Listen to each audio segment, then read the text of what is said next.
Hello guys, welcome back to my channel শ্রিয়ার daily dose. আমি আপনাদের রুম্পা পাত্র নিয়ে চলে এসেছি আবার আজকে একটা নতুন ব্লগ। তো এই দেখো, কালকে রাত্রিবেলা ধোসা করেছিলাম, তাই ধোসার ব্যাটারটা একটু রেখে দিয়েছিলাম। তো এখানে মেয়েদের টিফিনে করে দিচ্ছি, ছোটো মেয়েকেও টিফিনে করে দিয়েছি। সেই ক্লিপটা নেওয়া হয়নি, কারণ ভোরবেলা করে 6টার সময় উঠে চোখ দুলতে রান্না মেয়ের টিফিন করে দেওয়া, তারপরে ছোটো মেয়েকে রেডি করা আর ভিডিও করার কথা ভুলে যাই গো, সরি। হ্যাঁ, তো দেখো এখানে আমি ধোসাগুলো বানিয়ে নিয়েছি, আর ধোসাগুলো খুব ভালোই হয়। আমি কিন্তু জলের ছিটাটা দিই না, কারণ আমি একদম অল্প সামান্য তেলটা দিই, যেহেতু আমি ননস্টিকে করি। তো আর জলের ছিটাটা আমি আর দিই না। তো দেখো ধোসাগুলো কিন্তু আমার খুব সুন্দর হয়, খুব সুন্দর হয়, খুব একটা ভাঙে না, খুব কম ভেঙে যায়। যেহেতু আমার যদি ধোসা তাওয়াটা থাকতো না, তাহলে ধোসাগুলো বড় বড় করতে পারতাম। যেহেতু আমার ননস্টিকের করাই, তার জন্য ধোসাগুলো জাস্ট ছোটো ছোটো হয়, রুটির আকারে হয়। আর আমার কিন্তু ধোসা খেতে দারুণ লাগে। তার সাথে আমি নারকেলের চাটনিও করেছি। সেই দিয়ে ধোসা মানে সকালবেলা ব্রেকফাস্টটা একদম জমে যাবে। আর এখানে দেখো বড় মেয়েকে ধোসাও দিয়েছি। আর এখানে একটা বিলেতি আমড়া আছে, কে কে খেতে পছন্দ করে অবশ্যই কমেন্ট করে জানাবে। এই বিলেতি আমড়াটা আমি কেটে দিচ্ছি, আর একটু নুন দিয়ে দেবো। আর কাসন্দি টাসন্দি কিছু দিয়ে দেবো না, কারণ যেহেতু স্কুলে নিয়ে যাবে, তো আর এইসব কিছু দিয়ে দেবো না। তো এখানে আমড়াটা একটু কেটে দিচ্ছি, খেতেও ভালো লাগবে। আমিও ছোটোবেলায় এরকম টিফিনে নিয়ে যেতাম। কে নিয়ে যেতে বিলিতি আমড়া টিফিনে অবশ্যই কমেন্ট করবে। আর এখানে দেখো আমিও আমার জন্য বানিয়ে নিচ্ছি ধোসা, চা দিয়ে খাবো ব্রেকফাস্টে। এখন না একটা বাজে হ্যাবিট হয়ে গেছে আমার, ভোরবেলাতে যেহেতু খিদে পায়, ছোটো মেয়ে টিফিন করতে করতে ভোরবেলাও আমি চা খেয়ে নিই।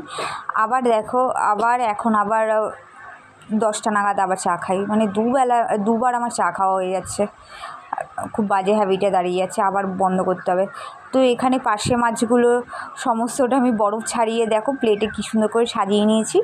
তো এখন পার্শে মাছটা রান্না করব, তার জন্য মাছটাতে নুন হলুদ মেখে নিচ্ছি। মেখে গরম ভাতের সাথে ইন্ডাকশানে ওখানে গরম ভাতটা বসিয়েছি, ভাত হয়ে গেছে, ভাতটা শেষে নামাবো। আর এখানে দেখো মাছটা আমি ভাজা বসিয়ে দিচ্ছি, যেহেতু বড় মেয়ে খেয়ে যাবে, কারণ সেই তো 6টায় আসে বলে, তার জন্য আমি এখানে একটুখানি অল্প কটা ভাত খাইয়েই ওকে পাঠাই। তো দেখো এখানে আমি মাছগুলো বসাতে দিয়ে ওখানে আমি ভাতটা নামাতে গেছি।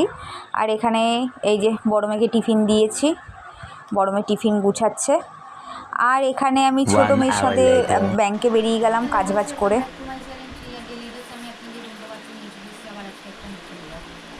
লাঞ্চ করতে বসেছি, দুপুরে একটুখানি বেরিয়েছিলাম। আমাদের বাড়ির আশেপাশে 3টে এটিএম আছে। একটা এটিএম খারাপ পেলাম, 2টো এটিএমে পেলাম যে টাকা নেব। এমন আজকে যে কান মুখতে উঠেছি, বুঝতে পারছি না যে সব কাজটা এদিকে বুঝা হয়ে যাচ্ছে। তারপরে যেহেতু ছোটো মেয়ে আমার সাথে গেছিলো, আর ওর যেহেতু মর্নিং স্কুল, এসে ঘুমিয়ে পড়েছে। ঘুম থেকে ওকে এখন একটু আগে করলাম, ভাবলাম যে চলো রোদটা আছে, শ্যুটটা করি, কারণ একদম আমার ছাড়ার মতো কিছু নেই কোনো ভিডিও। তো ভাবলাম যে ছোটো মেয়েকে দিয়ে একটু শ্যুটটা করিয়ে দিই। বাবা কী আর বলবো, শাড়ি পরে দেখতেই পাচ্ছি, মেকআপ করে সব রেডি, ঝমঝমিয়ে বৃষ্টি।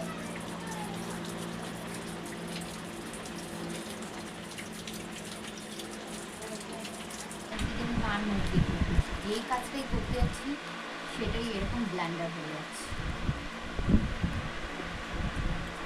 ভালো লাগছে না,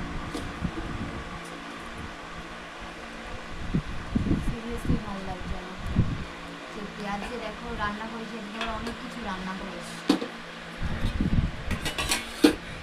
এখানে করেছি, এটা হচ্ছে পুঁই শাকের বড়া,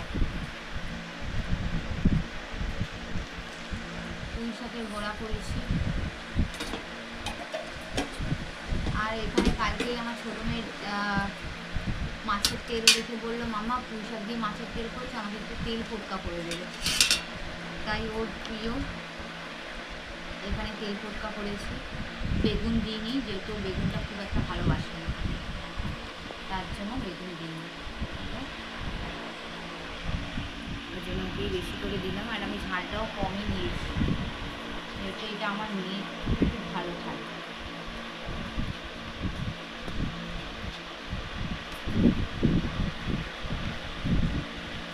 আর একটু গরমের জন্য রেখে দিই।